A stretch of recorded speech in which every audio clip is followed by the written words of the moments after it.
I'm here at the back of our house or dito sa gilid ng aming bahay.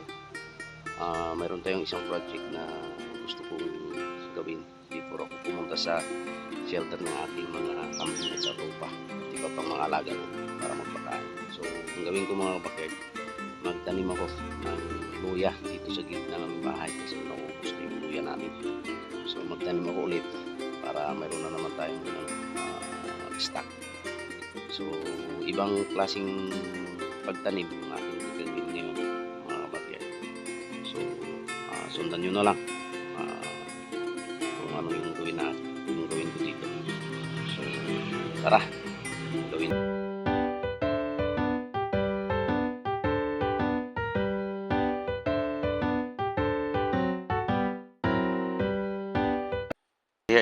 Mag-hukay ako dito. Gusto kong magtanim ng luya ulit kasi wala na akong luya. Bumili ako ng 1 kilo ulit, tapos paramihin ko dito sa gilid ng bahay. So maghukay ako dito mga backyard. Igayahin ko yung nakita ko sa Facebook, yung isang content creator sa Pilipinas na nagtanim ng luya. Tingnan natin kung maganda nga talaga kasi nakita ko maganda yung outcome sa ginawa niya. So ito yung gawin ko mga backyard. So siguro yung lahat na proseso hindi katulad sa kanya, pero try ko na malapit mga backyard. Ayan. Mga backyard, I dig few inches down the ground mga backyard. Hukay tayo ng tapos ito yung kita natin. Tapos sa ilalim niyan mga backyard, lagyan ko ng manure, pang organic na abon or fertilizer mga backyard. So gamitin natin yung manure ng ating mga alaga dito.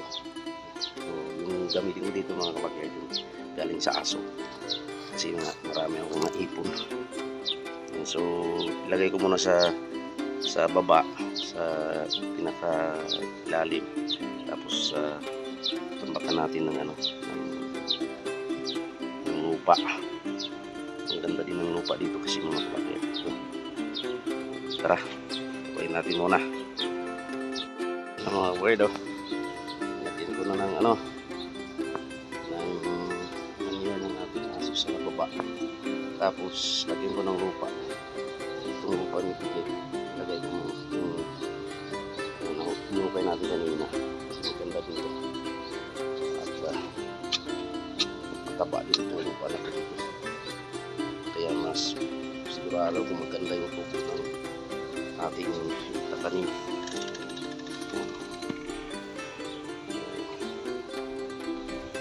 Tapos niyan mayroon pa akong ilagay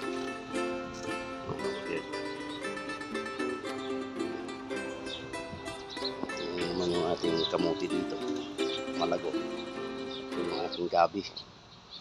Yan. Gandang tubo niya. Yan. Lagyan ko muna ng lupa. Backyard, pagkatapos nating lagyan ng compost ng ating alaga, tapos na pinubira natin ng konting lupa, takas may linagay tayo dito mga kabakyard na sa itaas itong soya beans pulps or balat ng soya beans kasi marami ako nakakain ko actually sa aking mga alaga, pero mayroong porsyon na nabasa ng ulan, kaya ginagawa kong pangkataba lagay sa ating mga tinatanim. So ito naman yung nakita ko kasi sa Pilipinas, yung linagay niya ay yung dayami ng palay. Sa atin maraming mga dahon na damo, pero dahil wala akong dayami, pero marami akong itong balat ng soya beans, ito yung linagay ko. And then after that mga kabakyard, babasahin ko to, basahin natin tubig. Ayan. basain natin ng tubig. Sandali pa.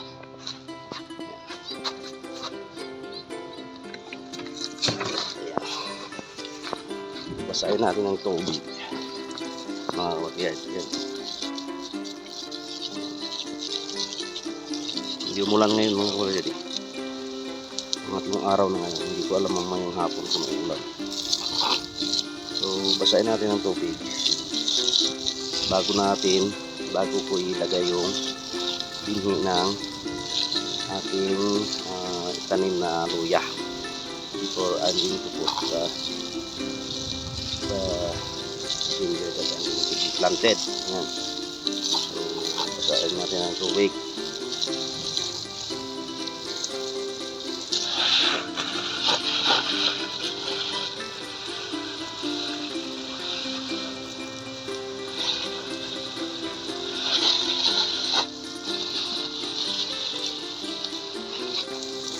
Na, okay, basta na. Okay, ilagay na natin. Ilagay na yung ating luya. Tapos, tatabunan ko ito ulit mga kabakyan ng balat ng soya beans. Tapos, kaunting lupa sa taas. At saka, yan na. Tubig ulit. Mga kabakyan. Tingnan natin kung tutubo. Yan.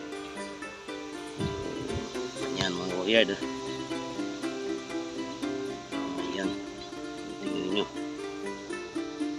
Ko. Again, i-update ko kayo mga kabakyan kung tutubo ito. First time natin gawin to ibang paraan.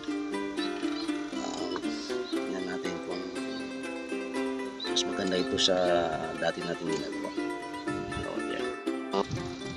I covered it already ng soya beans house, balat ng soya beans. Then lagyan ko lang ng kaunting lupa sa taas mga kabakyan. Tapos basahin mo. Tingnan natin tubo siya. Update ko kayo mga kabakyan.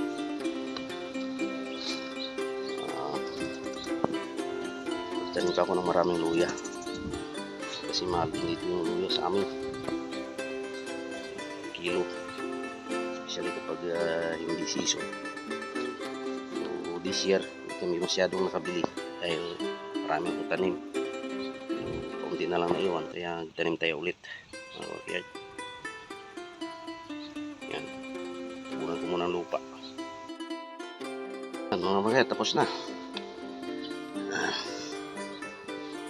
At ang gawin ko dito mga backyard, magbili ako ng rice sa hull o yung iba ng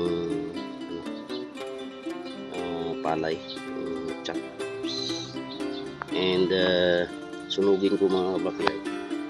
Tapos ilagay ko sa taas niya.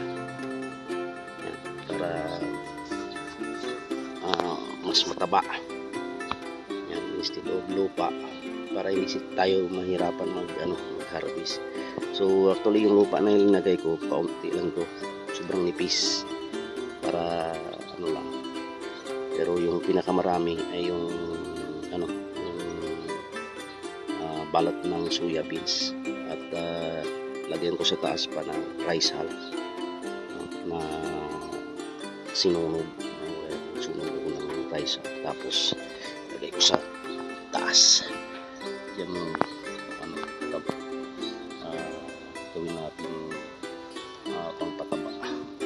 Pero sigurado kapag mabuhay to mga kapatid, pag sumibol to, sigurado mataba to.